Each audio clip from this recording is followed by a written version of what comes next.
Assalamu alaikum. Tonight's program is going to be as follows. We're going to have Brother Zuhair recite the Quran. After he's done, we'll have the session with Mohammedhassan Alsheraa. I want to give a special shout out to Al-Zara Masjid down in Rockland County, help sponsor tonight's program. At the end of the program, we're going to have a link on YouTube if you guys can go ahead and donate. With that said, inshallah, we'll switch it over to Qari Zuhair.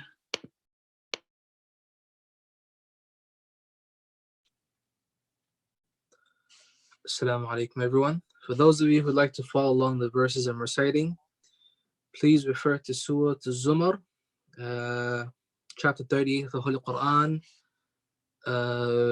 verses 72.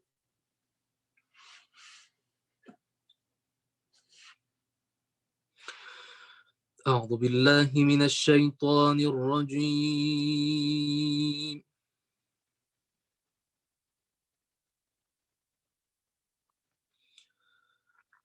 بسم الله الرحمن الرحيم.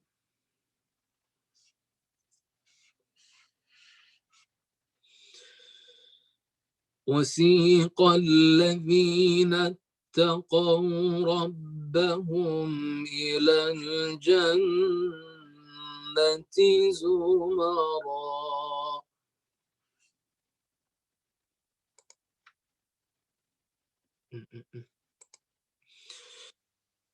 حتى إذا جاءوها وفتحت أبوابها وقال لهم خزنتها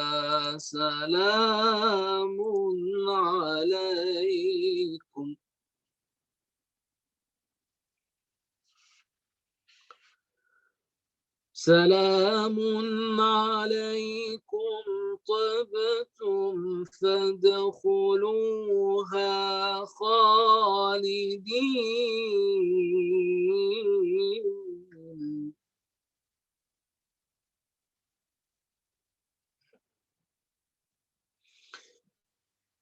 وقالوا الحمد لله الذي صدقنا وعده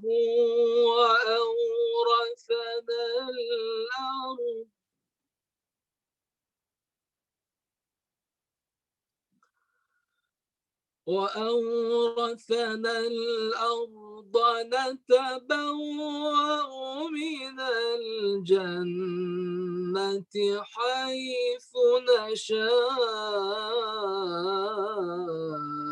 فنعم أجر العاملين.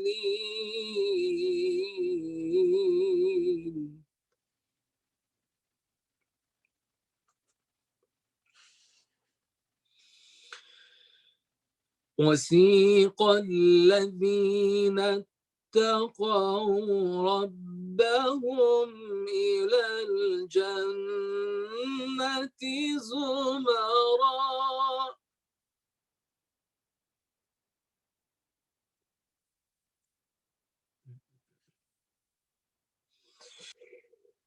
حتى إذا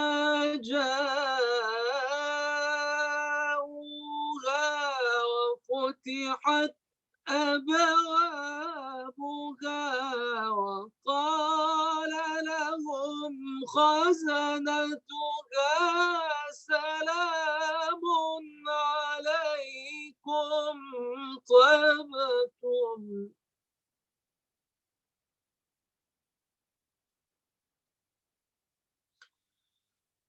سلام عليكم طبتم فادخلوها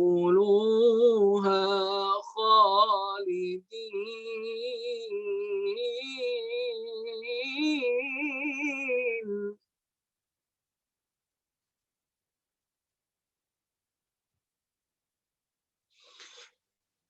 سلام عليكم طبتم فادخلوها خالدين.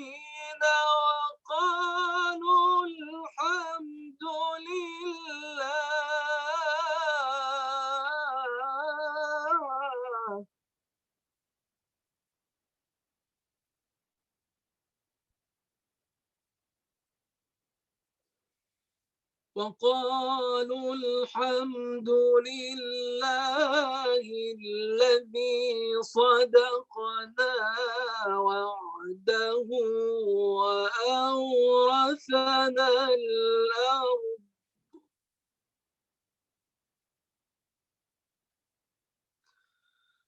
وأورثنا الأرض نتبوأ من الجنة حيث نشاء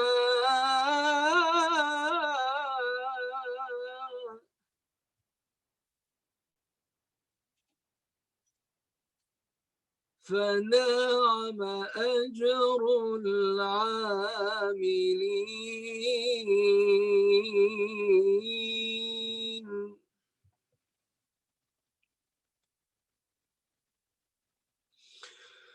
وترى الملائكة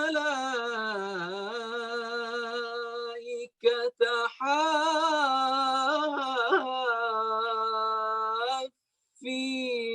من حول العرش يسبحون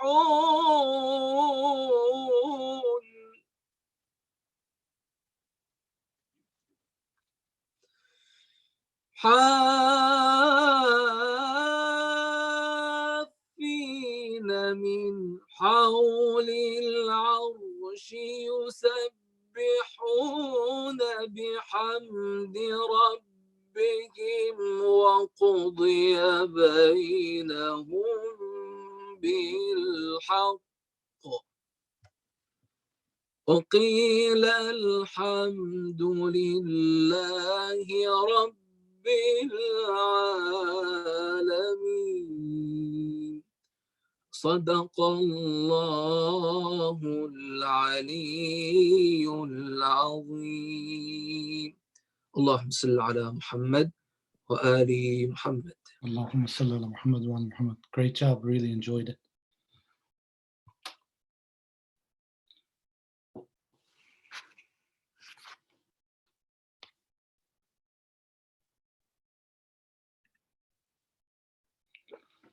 Assalamu alaikum, Sayyidina. Assalam wa rahmatullah. Can you hear me? I can. Can you hear me?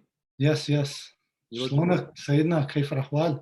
لله أهلا وسهلا مرحبا. أنت شلونك؟ الحمد لله, can't complain. Very well, man. شوي شوي عربي إن شاء الله.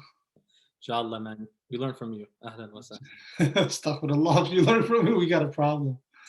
How you been? How's everything? Alhamdulillah, not bad. Alhamdulillah, keeping up with what's going on. How's the family? Everything is well. Alhamdulillah. Father's good? He sends his salam. Yusallam alaik. Alaikum assalam. When did he come back? He was in Najaf, right? A while ago? Yeah, of course, he came back before all of hell broke loose. Yeah. Yeah, alhamdulillah, everybody's doing well, sending their salams to you and everything. Dearborn's hit pretty hard with this whole coronavirus. Yeah, man, subhanallah. Well, the States is number 1 in the world. Yeah. Michigan is number 3 or state number 4.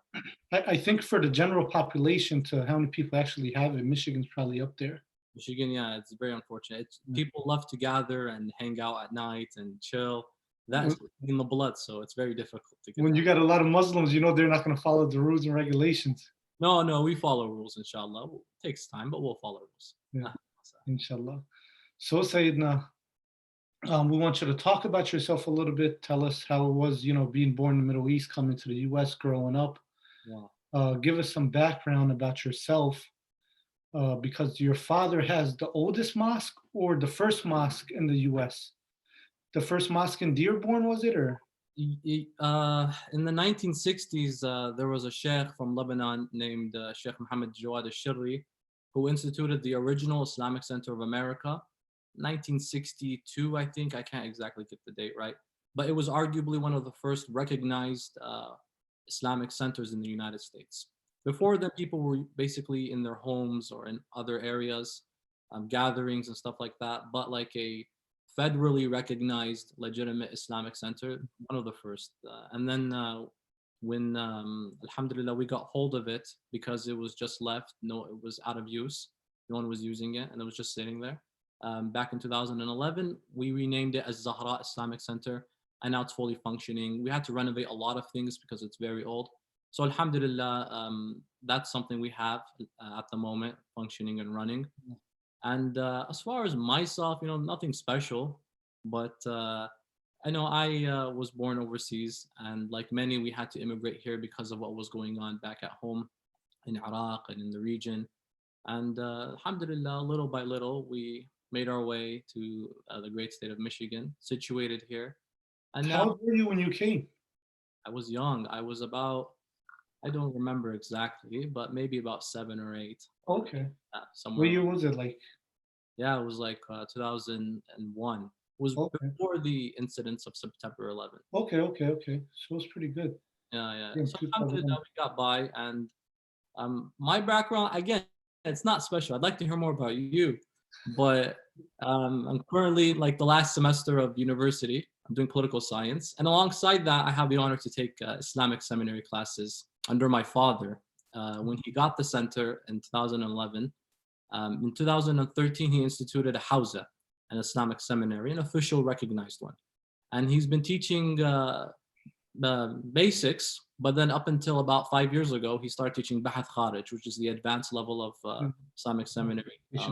Yes. So when people usually say they study under their father, Yeah. then you ask them where did their father studied, they say my father studied under his father. And then it goes so on and so forth. So Our family is a very Islamically adept family, alhamdulillah. But my father is the first from his family. okay. From his family to begin that studying Islam. And he studied in Najaf, correct? he studied between Najaf and Qom, the Holy City, Okay. between the two cities. So he's not homeschooled, as we say. No, homeschool, alhamdulillah. And he took all that knowledge and then instituted a seminary here. It's very convenient because you don't necessarily need to go to the overseas, because then you would have to jeopardize a lot of the research and resources and stuff like that. Receive here. But I did go overseas for some time. I did a semester in Karbala. Okay. And as far as content, they were the same between the seminary that we have here and then in Karbala, but the experience was much different. Yeah. In fact, it was better. Every day you conclude your studies with visiting Sayyid al-Shuhada. That's something bar none. Yeah.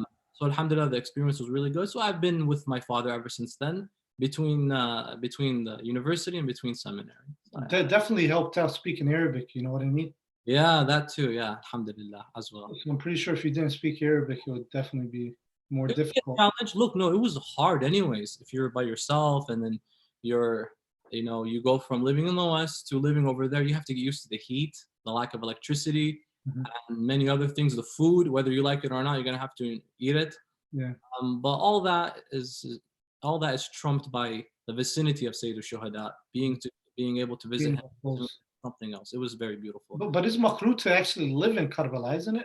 That's an interesting point you presented. I didn't reside there permanently, and you have to revisit that tradition, because it suggests that if you live in such a holy place, you have this regression effect, that its significance in your eyes, because you live there every single day, is not as plentiful as it was when you were living away.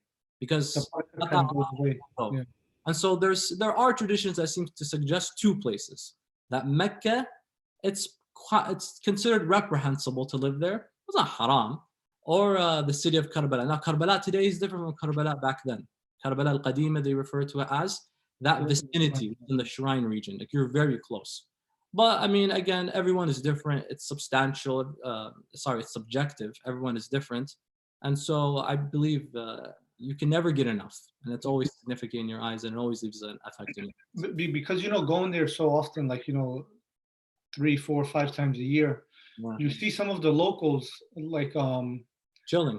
They don't have that love. You know what I mean? Because they're right there all the time. They see the shrine all the time. Naturally, I mean, Shabir, naturally, if you every day, you reside in an area, if you don't fall in awe from it, that's not a surprise, because you've lived there. It's part of you. It's part of your identity. Yeah. But then naturally, if you're far away and you barely get the opportunity to go, of course it's going to become much more of a significant experience. So I mean, you don't necessarily blame the people, but at the same time, it lingers in your heart quite unfortunate that that immense significance that you had somewhat has diminished.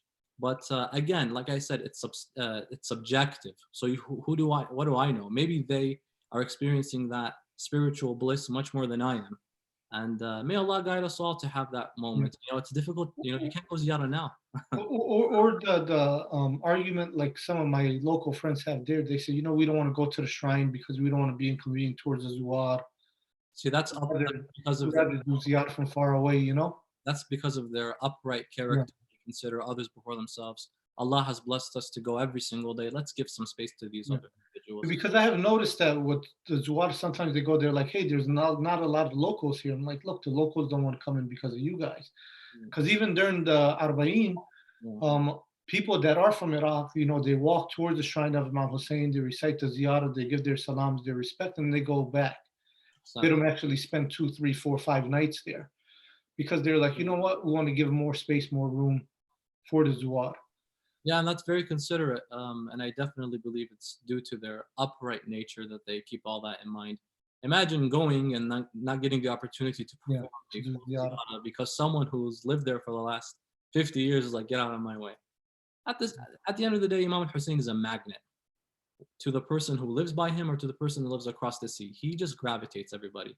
And so even if that was a case that happened, which it has multiple times, I'm sure you probably have experienced it, moved to the side or whatever, you can't blame people, honestly. Yeah. No, and it's respectable.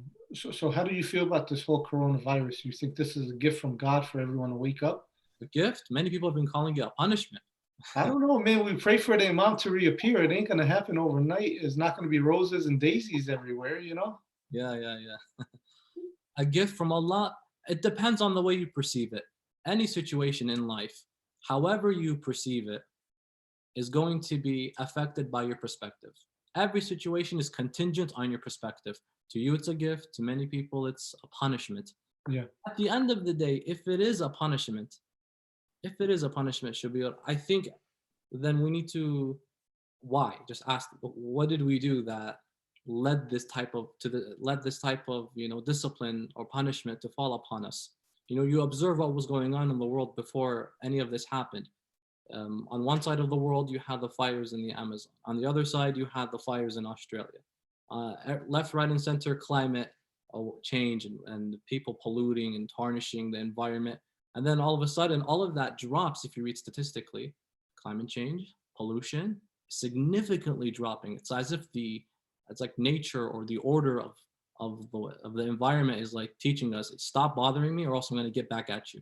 Yeah, Mother Nature's From one perspective, it's almost like a punishment. And another perspective, it could be viewed as an opportunistic moment. There was a guy I know here in the area. He works 16 hours a day. And he comes home and he needs to go to sleep because this guy, he has to get ready for work. He doesn't see his family. Now he's forced to see his family, whether he likes it or not.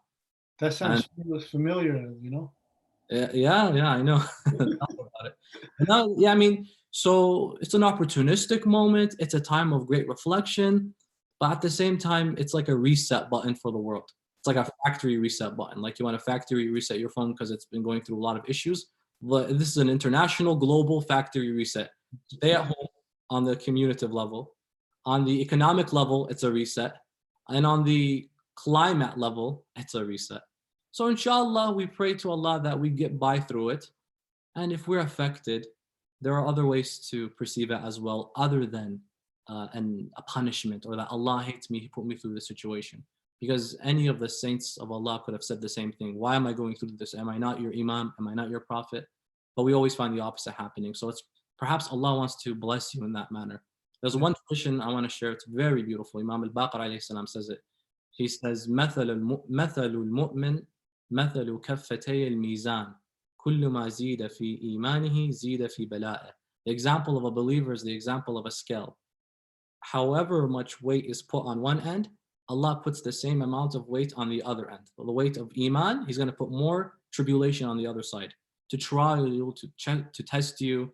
An example of this is the story of Musa and the people who worship the calf. They just crossed the Red Sea out of the miraculous permission of Allah through Musa. And then this man builds them a calf to worship instead. They were like, we're not going to worship that. And then it made a noise, and then they worshipped it. Musa then asks Allah, why did that happen? Because he's Kalimullah, he could talk to God. He's like, why did that happen? The calf was built by the guy. But the wind, where did that come from? Allah said, it came from me. Because they passed the first test. He told them worship it. They didn't worship. What if I make it make noise? Then it's going to put some fear into the eyes, the hearts of people. Had they passed that, I would have probably made it walk.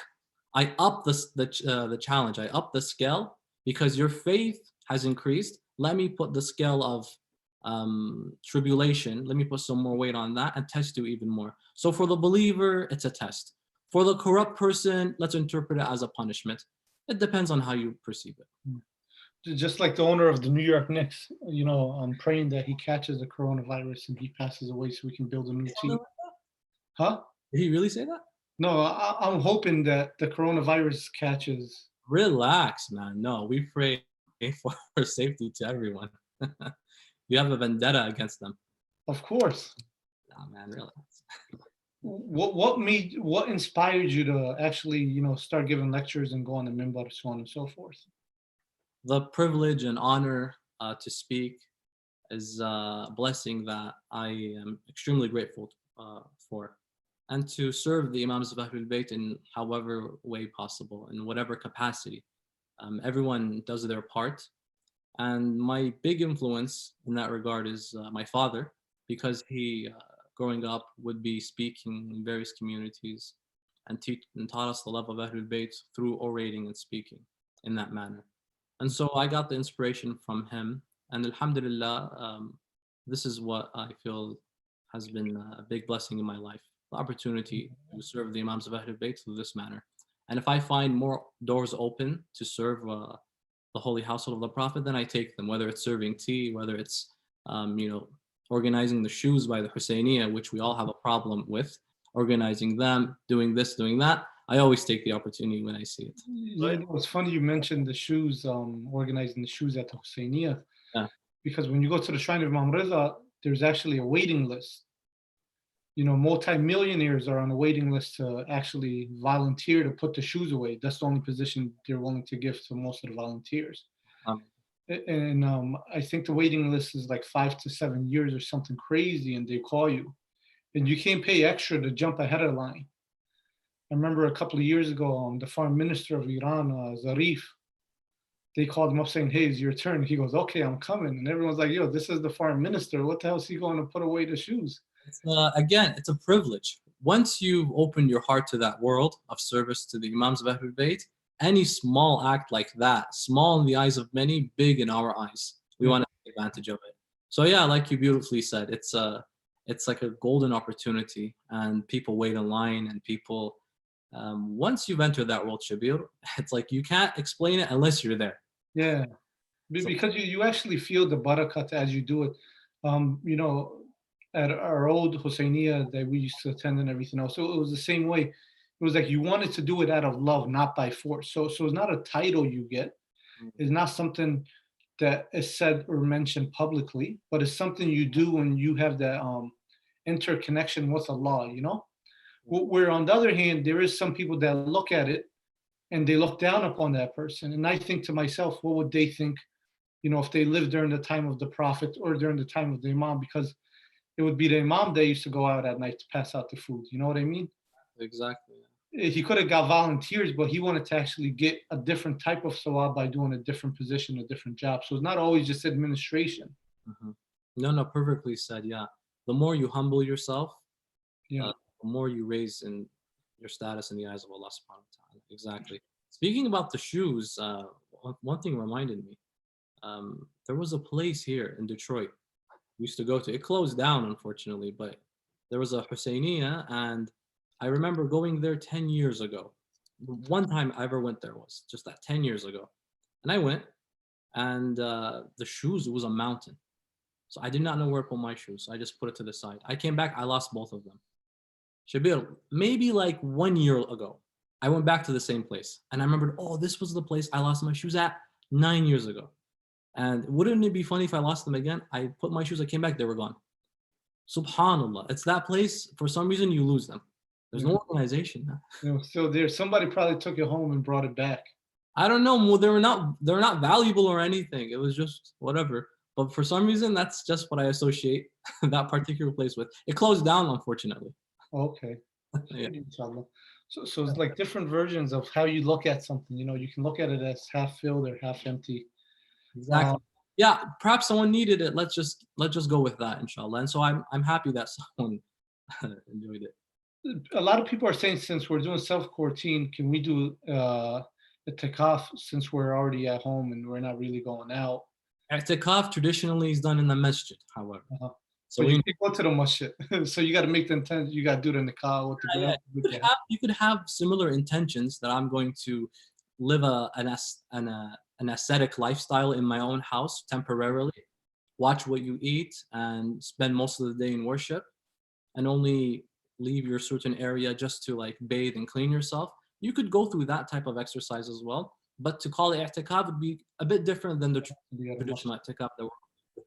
Some people have stations in their homes where they dedicate it for worship completely. So you could actually replicate something similar to that. Yeah, that would be amazing. But it will be more of a like Islamic center, your place of worship, but it won't be a masjid. So at the same time, you'll get most of the sawab, but not. Of course, the thawab is emphasized in the masjid, and not just any masjid. It has to be the oldest and what is considered masjidul jami'. So it has to be the one where most people collect with. It's recognized as the masjid of the town. So it can't be just any masjid as well. Yeah. Is there a masjid in Karbala around the shrine? The shrine of Ahlulbayt, the shrine of Imam Hussain would be But considered. you can't sleep there. Yeah, you can. There are places where you can spend the night. Not inside. Yeah, but then you leave. Yeah. They don't have a curfew. They stay open, but some parts of the season they might close it. I'll give you an example. In Qom, the oldest masjid is called Masjid al-Askari. This some report it being instituted by Imam Hassan al-Askari, who would send people to go there, and so they built the first masjid in that time. You cannot do i'tikaf in the haram of Sayyidah Ma'suma. You have to do it in Masjid al-Askari because it's the oldest. And that's right across from it, right? Yeah, it's not too far. Yeah, subhanAllah, not too far. Yeah. So yeah, you could do i'tikaf while you're at home. Similar exercises. It's still a spiritual exercise, and may Allah will bless you for that as well. So you said your favorite sport is UFC boxing. I didn't say anything. You said UFC. I didn't say anything. What did you say? So I love two sports. One, I love to actually participate in. The other, if you paid me, I would never participate in it. So I like to play volleyball. Volleyball's fun, right? Yeah. And I like to watch boxing and UFC, but I would never participate. So you're a Khabib fan, or? I mean, don't kill me, but I like Conor as well. Okay. Conor McGregor, he's as a fighter, he's amazing. Yeah. As a person, he's the cockiest guy you've ever seen. That's what sells, though. You know what I mean? I have never seen a bigger ego, subhanAllah. Yeah. But that's what sells, yeah. But he's a great. That's what sells. You know, even if you go on the minbar and you act cocky, more people are going to watch that than the guy that actually acts like the Prophet. I always joking around say that, you know, if you bring, say, Sistani, may Allah prolong his life, to the masjid, no one would attend. You know what I mean? They'll come for the first 5-10 minutes, and afterwards they're gonna be like, he talks too slow, he's no good, he's not entertaining, he's too boring. I had the honor of sitting with Sayyid Sistani, right? Yeah, a couple of times, yeah. If I'm not mistaken, you've translated for the Sayyid as well. I have, yeah. So I have as well. Isn't it an interesting moment to sit with Grand Ayatollah and translate his words to everyone?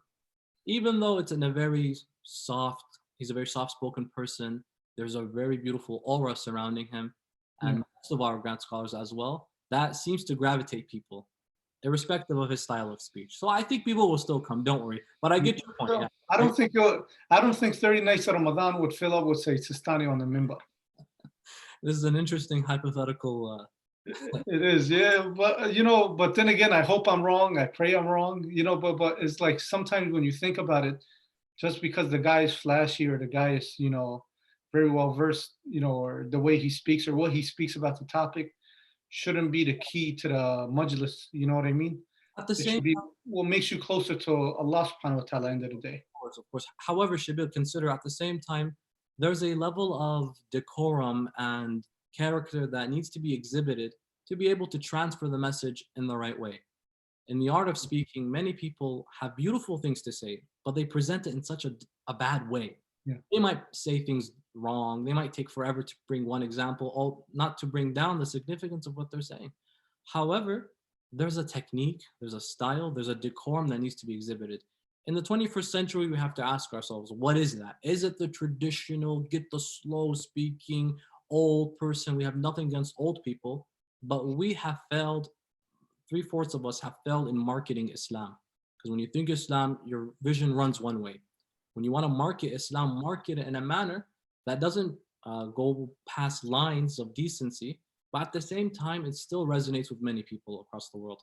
And so people will then associate Islam Ahlul Bayt with something they could resonate with because they saw someone who they could find similarities to presenting these Islamic concepts as well. If it takes dressing in a certain manner, a certain attire, of course, keeping in mind not stepping the boundaries as well. People have done that. And I'm only doing this to promote Islam. No, but Islam calls for calming down and keeping your cool and representing the Imams of Ahlul Bayt. Imam al-Sadiq would say, "Kunu du'atan lana bighayri alsinatikum." Represent us without using your tongue. Use your character, use your demeanor. But obviously do it in an area that manages to gravitate at the same time, as well as preserving the dignity of a Shia Muslim today. So I guess people are trying to strike it in the Depends on middle. which way you go. Yeah, because I have sat down with, a lot of the Marajas, I'm pretty sure most of them. And each one has their own little, their little urf that when you go around there, or you go sit around them, you kind of observe this, and with Sayyid Sistani, I have visited him, every time we try to go to Iraq, we always try to see him. And like the advice he gives, it like touches everyone in the room. So one person can't walk out saying, "Hey, this guy didn't touch me," or "This didn't affect me," as far as like, giving Adhan to a kid's ear to actually what to do in the West, the responsibility. And what really touches you when you go see him, he looks at everyone, he says, "I pray for everyone in the East and the West," and he names everything. Yeah. And you're like, damn, your Fajr prayer is longer than my whole day prayers. Yeah, you'd be surprised. Well, you've already seen this, but many people would be surprised as to how socially literate he is, and most of ulama as well, understanding what's happening in the world, what's going on, and making dua and prayers for all of them. Very in tune. Yeah, I remember a couple of years ago, one of my friends visited him, and the Sayyid, Ayatollah Sayyid Sistani was speaking about gun control. Wow. And this was the debate at the time in the US, and people are like, how does he know about gun control and everything else? So he does either get briefings or, maybe he reads about it, whatever the case may be. How's his research? Yeah, he's alert, he knows what's going on, he's well aware. And then when you go meet younger Marajas, like say Mudarrisi and stuff like that, he's so in tune into it, like he starts naming you neighborhoods and blocks in New York City. You're like, how does this Marja in Karbala know where Brooklyn is? Mm-hmm. So each one has their own little magic to it. When you go there, you pick up. Yeah, that's why I always emphasize if you ever get the opportunity and honor to visit the Imams of Ahlul Bayt, don't forget to also visit these servants of Ahlul Bayt as well, the scholars. The Imams are always going to be there, but the ulama won't.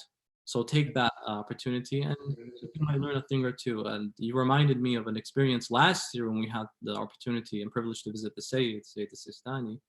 He started to speak about women's rights. And then he mentioned recently, just to paraphrase and summarize what he said, he mentioned that recently there has been a lot of aggression made towards women.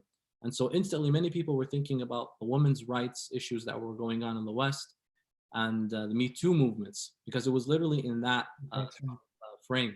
And so he began giving this very uplifting message and talk about how women are the Zainabs of our society.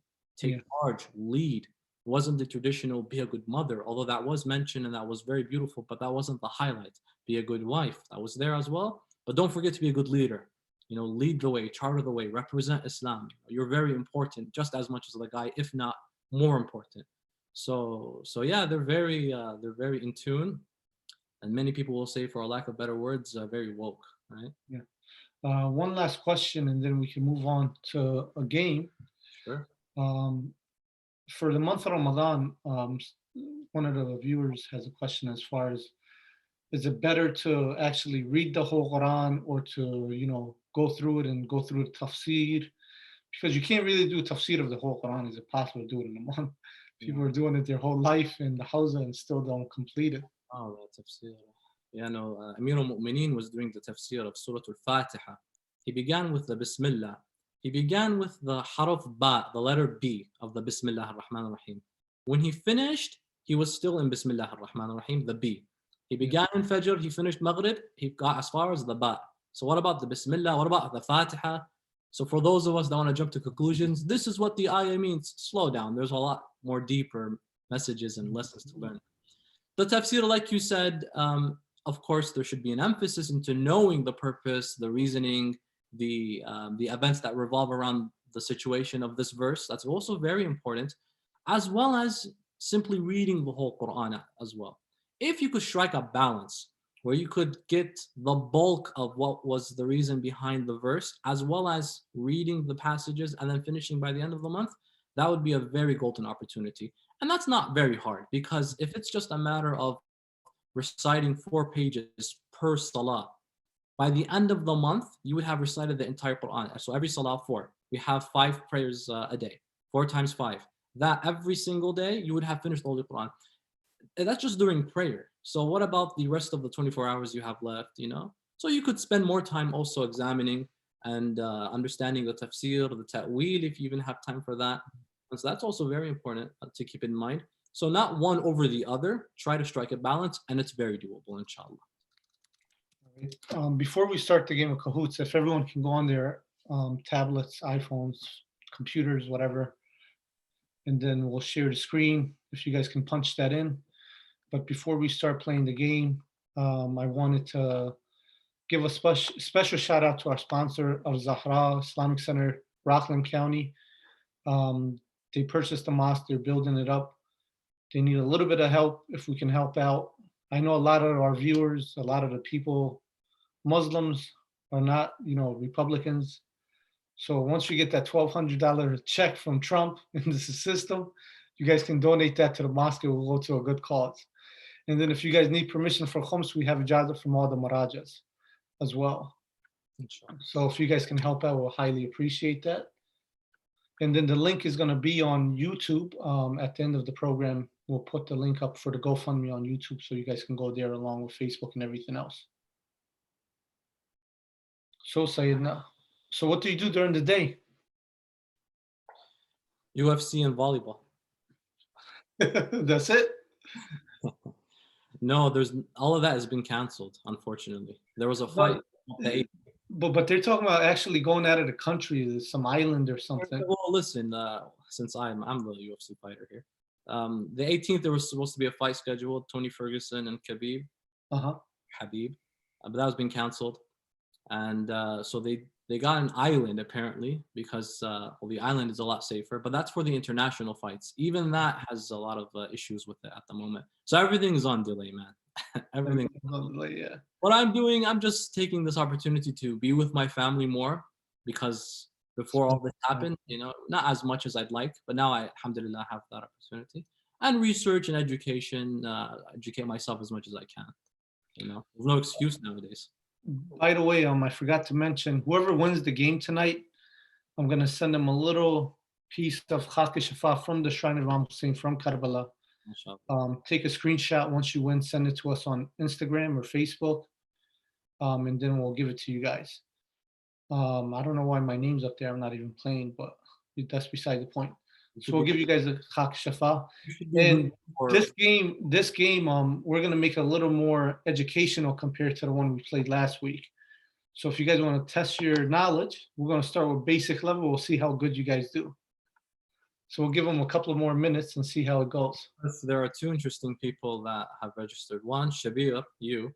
And 2, Conor McGregor. So I'm hoping Conor. Brother Conor might have took a shahada. Who knows? Very cool. We have a lot of people going. Do you want to get going with this, or are we waiting for more? Let's wait 1 more minute, because I think the Khak Shafa might have made people jump in. SubhanAllah. So we'll give you guys a Khak Shafa. Maybe the next week we'll give it like water from the well of Abul Fazl Abbas, so on and so forth. So we have a lot of Khak Shafa, alhamdulillah. Alhamdulillah, beautiful. Where do you get this stuff, man? Just go to the shrine and find the office and steal it, you know? You steal? What do you, Robin Hood? You take from the rich, you give to the poor. Imam Hussein doesn't need it, we need it. No, alhamdulillah, you know, they were doing construction. They've been doing the construction for about 1.5 years, right? Between the shrine of Imam Hussein and Khayyam, right? Yeah, yeah. They digged really deep inside the shrine of Imam Hussein, right? In the basement and everything else. Yeah. So we were there last Ramadan as they were digging. And during Ramadan, the shrines are pretty empty. And I told the dude, I grabbed the bag, I said, I want some of that. And he said, you know, I can only give you a little. So I grabbed the bag. I said, look, I'm taking it to the US. And I spoke in Farsi with him. I said, we're going to give it to people. I'm not taking it for myself. I'm not being selfish. So he gave us a real good amount. I remember Mir Hassan Mir, the reciter, was with us. And he looked, he goes, give me some. So he grabbed some, and like we all grabbed so much of it. So I was like, we're going to pass it on. You have every right to be selfish with these things. Yeah, but it's all right. You know, So may Allah give us the blessings to keep going. The more we go, the more opportunities we have. That's so true. Well, hani and lakum, may Allah bless you for all of that. Oh, we're good to go? We're ready to go. Looks good. How many parts of the body must touch during sajda? Come on, everybody should get this right. Shabir, do I participate or no? No, you can tell me how many parts do not touch. We'll make it a little bit harder for you, but you can't. I'm pretty sure, you know, you'll come up with the answer quicker than everybody else. Well, no, I mean, well, there's an observation I want to make, however, since we got 34 seconds. Many people argue that in the school of Ahlulbayt, we have the forehead get in contact with the turbah. Everything else is contacting the floor. So something is not touching what everything else is in contact with. How do we reconcile with that? The response is the Imams of Ahlul Bayt have sanctioned that the forehead gets in contact with the earth. Everything else can stay with, can get in contact with, like, let's say your rug or whatever. And that, that would not invalidate the sujood. 7, alhamdulillah, good. And to 7 parts of the body: the knees, the toes, the hand, the palms, and the forehead. 7 parts. Ahsant Hassan. Conor McGregor was right there, brother. Conor. He's right behind him, and inshallah, next time he'll do even better. But yeah. How many surahs are in the Holy Qur? Yeah, Allah, this one everyone should be able to answer. And we need to see a 100%. You know, just to go off the topic, they say there's 6,666 verses in the. That's actually a common misconception. It's not. It's 6,667, isn't it? Not even that. Nah, it's a lot less actually. It's a lot less. It's I looked this up actually a while ago, but it's not 6666. Many people make that presumption because look at the association with the devil's number and the Holy Quran. This must be the word of Satan or whatever. No, it's not. There are verses that we have to consider. It could be more, it could be less. The Bismillah, is a part of the chapter? If it is part of the ayat, then you have to add that and include it with the verses. Yeah. If it is, then that means there are much more verses than 666. There's like 200 and extra. Or if it's not, then it's a lot less. But it's not 6666. That's a common misconception that you find on Google. Ahsan, 36 of you all. Allahumma salli ala Muhammad. Hassan, you're on a roll, but don't forget Connor's right behind you. So you need to watch your back. 6,236 verses. There you go. A lot less. Yeah, a lot less. What's this one? How many surah starts with Bismillah ar-Rahman ar-Rahim? Now this one I need Connor to be number 1 for this one. He should know this one. And Connor's gonna get this right. Yeah. Amongst the questions we have, is it which surah does not begin with Bismillah and which one has the second Bismillah in it? I think is how many surahs start with Bismillah and how many surahs we have total. I think. So it's fine if we say which surahs are the ones that. Yeah. Okay, so Tawbah doesn't have Bismillah ar-Rahman ar-Rahim, and the second Bismillah is found in Surah An-Naml from the letter of Nabiullah Sulaiman. Innahu min Bismillah ar-Rahman ar-Rahim, innahu min Sulaiman, wa innahu Bismillah ar-Rahman ar-Rahim. ألا تعلوا علي وأتوني مسلمين. You know, Sulaiman writes a letter and he begins with Bismillah. So that's where the second Bismillah is found. So in total, 100 and well, I was gonna. There you go. 113. There we go. 113, and then the second Bismillah is found. It's like it's compensated in Surah An-Naml. Yeah. Good job, Hassan. You got to prepare the blessed dirt for this guy right now, because he's on a winning streak. The longest in the Holy Qur'an. Come on, this has to be an easy one.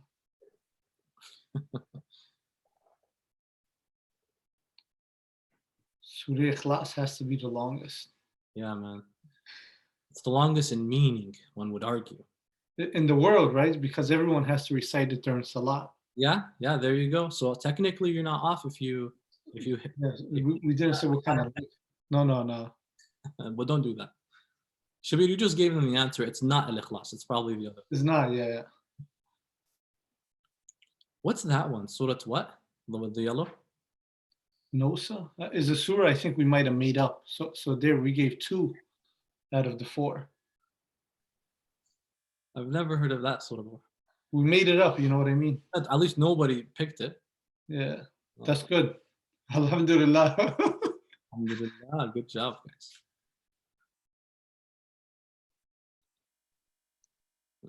What was the approximate Muslim population at the death of the Holy Prophet of Islam? The Prophet obviously began the mission as one. Soon afterwards, Amir al-Mu'mineen Ali ibn Abi Talib followed him as the second Muslim. And then his wife, Sayyidah Khadija, she was the first Muslimah. But the first Muslim to follow Rasulullah was Amir al-Mu'mineen Ali ibn Abi Talib. They left Mecca, a handful of Muslims. They returned to Mecca to conquer it in the 8th year after Hijrah. In Fath Mecca, the conquest of Mecca, 10,000 Muslims. The Holy Prophet of Islam goes on the day of Ghadir, 100,000 Muslims. 2 months later, he dies. And so by that time period, how many Muslims were there? And Muslims were not all concentrated in Mecca and Medina. Don't forget, Islam reached Ethiopia, Africa. It reached the overall peninsula. So did people, good job, ahsant. 1 million Muslims, roughly 1 million Muslims strong. You guys better not be Googling the answers because we're not going to forgive you on the Khaq Shafaf. You're cheating. Shabir, you had to make that a condition before we began. We'll make it as we go along. What they're going to do, sue us? Who began the practice of praying on Turbahs. And so before this individual inaugurated the practice of praying on the Turbah, Rasulullah sallallahu alayhi wa sallam and the early Muslims would only pray on the earth. As Rasulullah says, جُعِلَتْ لِيَ الْأَرْضُ مَسْجِدًا وَطَهُورًا. That the earth has been made for me a place to prostrate on. It's a form of masjid and purification. And so they would only pray on the ground, the earth. If they were in inconvenient places where they cannot pray on the earth, they would carry with them literally dirt. Some person in the future, from that moment, he collected it and made it into a collectible little, tablet, a turbah that we refer to it as. Who was this person? Makes life a lot more convenient. And emphasized that the dirt is from Karbala. Let's see who everyone thinks. So they're all Imams of Ahlulbayt. Imam Zain al-Abidin, ahsantum. After Sayyid al-Shuhada was martyred, Imam Zain al-Abidin, before he left Karbala, he took from the ground that surrounded the holy grave of Sayyid al-Shuhada to be close with him in that manner. That the earth that surrounds your grave, I'll take it with me. It's a very big symbolizing message. Symbolizes that I'm always near you. And what better earth to pray on than the earth that surrounds your grave? Which companion of the Prophet lived the longest? Yeah. In other words, which companion of the Holy Prophet of Islam died last? Because there were many companions that were old during the time of the Prophet. But which one was the one to last? Who was the last person to see the Holy Prophet on this earth? Okay. I'm surprised it's not, Jabir is not listed there. Jabir is a common response, but no, he's not the last person to have seen the Holy Prophet of Islam. He died during the time of Imam al-Baqir. He saw Imam al-Baqir, then he passed away. But there was another individual. But yeah, he was one of the legends that lived long. He was one. He reached up to his late 80s, early 90s. if not even more, perhaps. I have to recheck. But you have a good set of people. Let's see. Abu Tufail. I'm surprised, 4 people. Abu Tufail saw the Holy Prophet of Islam. Abu Tufail Amir al-Kinani is his name. He saw the Holy Prophet when he was 7 years old. He dies in the 110th year after Hijrah. So the guy was like 103 years old. And he was the last person to see the Holy Prophet of Islam. And what a legacy that is. He was a lover of Imam Ali. He loved Amir al-Mu'mineen. He has poetry on Imam Ali alayhi salam. And so he's a very interesting person. Islamic trivia is very cool. So Abu Tufail. Which animal in the Quran was born without a father? A parent, a mother or father. Dog, lion, sheep. Ever since elementary Islamics, I think we all are familiar with this one, inshallah. Inshallah. Surah Kaf, right? Yes. Let's throw people off. No, they got it. We'll see. Well, the right answer is there, but there are also other animals that, according to Islamic history, were born without the need of a parent or mother or father. So the camel was one of them. The crow in the story of Habil and Qabil, the camel of Saleh, and the snake of Nabi Musa, and then the sheep of Prophet Ibrahim. The Kabshin Alim. In ransom for Nabiullah Ismail, Allah sent a sheep. Where was Imam Ali born? This one, I expect everyone to not know it. Just joking, everyone should know it. We should have did wrong answers only. Oh yeah, that's a good plan for next time. Kufa. Who in their right mind wrote Queens? That was you. It was my suggestion just to throw it in there. Make it easy for people, Make it easy. Okay. Queens, Iran, Kufa, or Makkah. So you got 4 different parts of the world. Well, the beautiful similarity between Amir al-Mu'mineen and the Holy Prophet is that the parallels are uncanny. Born the same place, died the same age, lived similar lifestyle, conducted their way in a similar manner. So yeah, Mecca al-Mukarramah. Obviously, the Holy. Someone really put Queens. Someone put Queens? Maybe they were referring to Mecca as the queen of society, al-Qura. I don't know. We always have to make 7 excuses. How many prophets are mentioned by name in the Holy Quran? 1. There's a chapter after. Yeah. Well, I mean, obviously, you got chapter Surah Nuh, Surah Ibrahim, Surah Muhammad, Taha, sallallahu alayhi wa alayhi. So would it be 15? No, it can't be 15. Come on, you guys better get this straight. There are prophets that are named by their title. For example, Dhul Kifl. Yeah. Some may say that's not his name, though. That's just the title. So how many prophets are referenced versus how many are named? Some people will give you different arguments. But the right answer is clearly there. Even Luqman is up for debate, right? Was he a prophet? For debate. Luqman lived within the range right before the prophet was announced his prophethood. He was in the Arabian Peninsula. Some give it 100 years. And some say this guy was probably a prophet. 25, ahsant. 25 named prophets in the Holy Quran. Good job, SM. May Allah bless you. What is your age group? Yeah, I don't think this is part of the game. So whoever won, I think Hassan won, or whoever won. If you don't know your age group, then this is something very sad. You must give your age group, everybody. Give it correct, because if you answer this one wrong, then as-salam ala al-Islam. Did we go by all the questions? I think so. Oh, really? Went over. Then after this, are we going to see who the winner was? I hope so. Okay. Somebody better get Khak Shafa, or I'm just going to send it to you. You can get it. Or how about you distribute it to everybody that's in the group? Give them a small little piece. Equally, yeah. How does that sound? Give them a small little drop, mix it up with water, and everyone drinks it.